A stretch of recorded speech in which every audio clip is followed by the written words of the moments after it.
Pessoal, essa é a aula referente ao 5º roteiro de atividades, tá? E o tema é a indústria automotiva e o governo de Juscelino Kubitschek.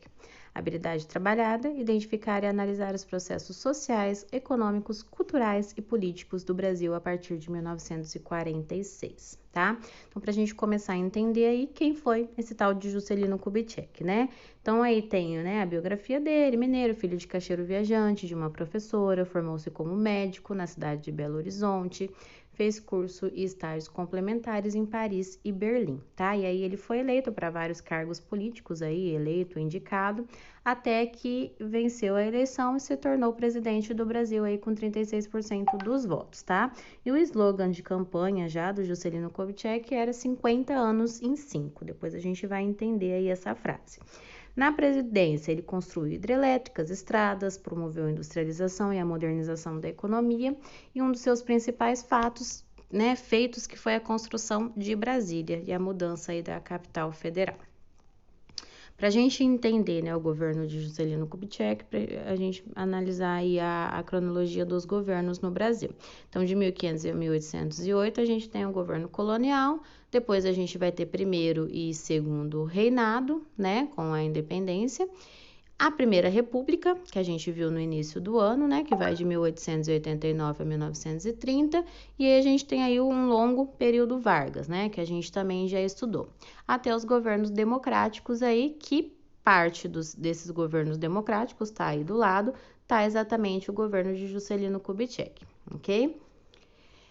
A política desenvolvimentista de Getúlio Vargas, que a gente já viu, né? Então, essa ideia de industrialização, de desenvolver as indústrias nacionais e tudo mais, já estavam presentes no governo Vargas, que se a gente olhar aqui, né, é anterior ao governo do Juscelino Kubitschek.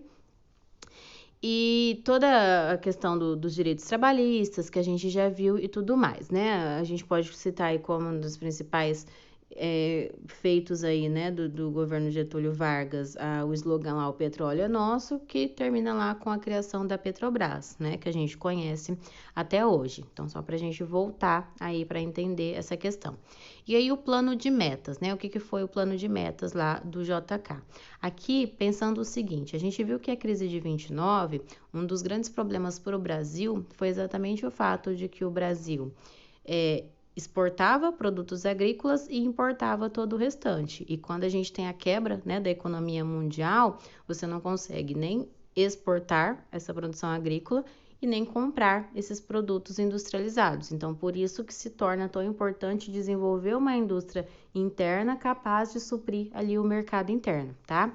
Então, o plano de metas foi um importante programa de industrialização e modernização, levado a cabo na presidência de Juscelino Kubitschek, na forma de um ambicioso conjunto de objetivos setoriais, que daria continuidade ao processo de substituição de importações que se vinha desenrolando nos 2 decênios anteriores.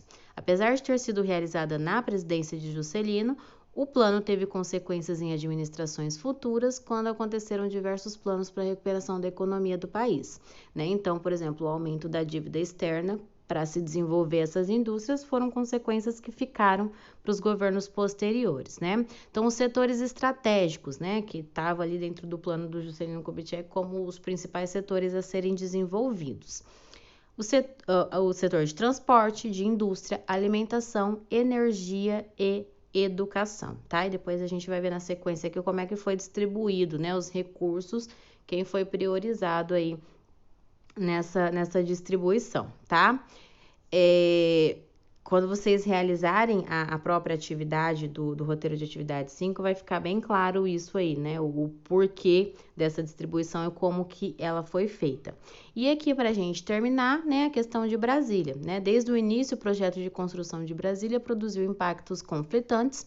Por outro lado, como os impactos econômicos e ambientais com a marcha do desmatamento rumo ao Cerrado, o bioma no Planalto Central do Brasil. A vegetação do Cerrado foi transformada pelas obras de terraplanagem. O crescimento urbano de Brasília, de forma desorganizada, continua prejudicando as áreas urbanas e rurais.